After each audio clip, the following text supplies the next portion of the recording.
Hi friends, അപ്പോൾ ഇന്ന് നമ്മൾ ഒരു ഫീനിക്സ് ബേർഡ് തീം ബേസ് ചെയ്തിട്ടുള്ള ഒരു ഗൗണാണ് വരയ്ക്കാൻ പോകുന്നത്.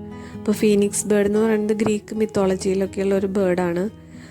അതിൻ്റെ ഡെത്ത് എന്ന് പറയുന്നത് സ്വയം ഉണ്ടാക്കിയ തീയിൽ വെന്തുരുകി മരിക്കുന്നു. എന്നിട്ട് ആ രാഷിയിൽ നിന്ന് പുതിയൊരു ന്യൂ ഫീനിക്സ് ബേർഡ് ബോൺ ചെയ്യുന്നു. അങ്ങനെയുള്ളൊരു മിത്തോളജിക്കലായിട്ടുള്ളൊരു ബേർഡാണ്.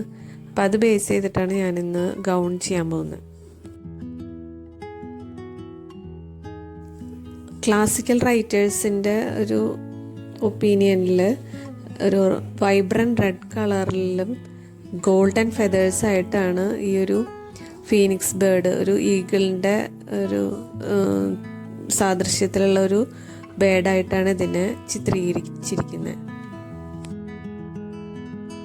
അതുകൊണ്ട് തന്നെ ഞാൻ ഡിസൈൻ ചെയ്തിരിക്കുന്ന ഗൗണിന് ഒരു വൈബ്രൻറ്റ് റെഡും ഓറഞ്ച് ഗോൾഡൻ മിക്സ് ചെയ്തിട്ടുള്ള ഒരു കളറൊക്കെയാണ് ഞാൻ സെലക്ട് ചെയ്തിരിക്കുന്നത്. അത് തന്നെ സിൽക്ക് മെറ്റീരിയൽ വെച്ചിട്ടാണ് ഞാൻ ചെയ്തിരിക്കുന്നത്.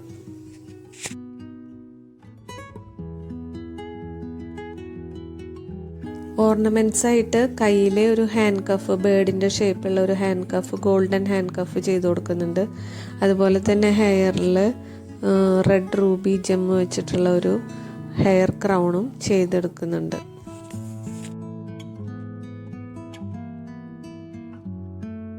ഈ ചാരത്തിൽ നിന്ന് ഉയർത്തെഴുന്നേറ്റ് വരുന്ന ഫീനിക്സ് ബേർഡ് പോലെ ഒരു വുമൺ എംപവർമെൻ്റ് ആണ് ഞാൻ ഈ ഗൗൺ കൊണ്ട് ഉദ്ദേശിക്കുന്നത്.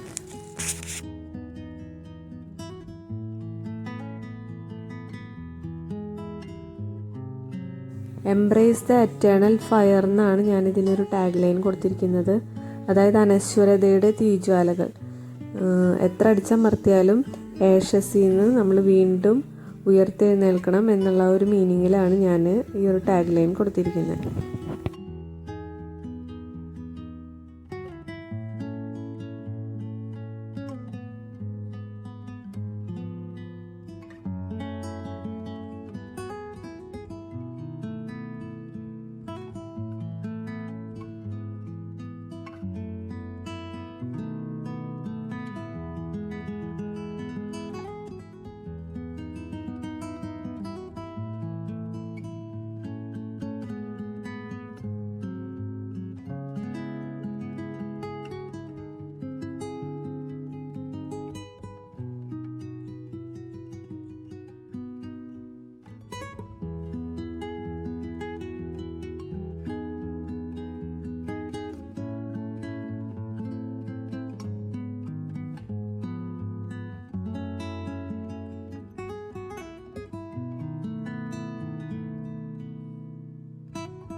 അവസാനമായിട്ട് കളർ പെൻസിൽസ് വെച്ച് ഷെയ്ഡ് ചെയ്യുക.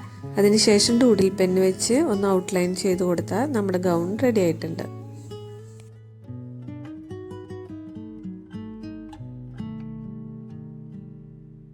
അപ്പോൾ എല്ലാവർക്കും ഇഷ്ടമായെന്ന് വിചാരിക്കുന്നു. ഇഷ്ടപ്പെടുകയാണെങ്കിൽ ലൈക്ക് ചെയ്യാനും ഷെയർ ചെയ്യാനും മറക്കല്ലേ.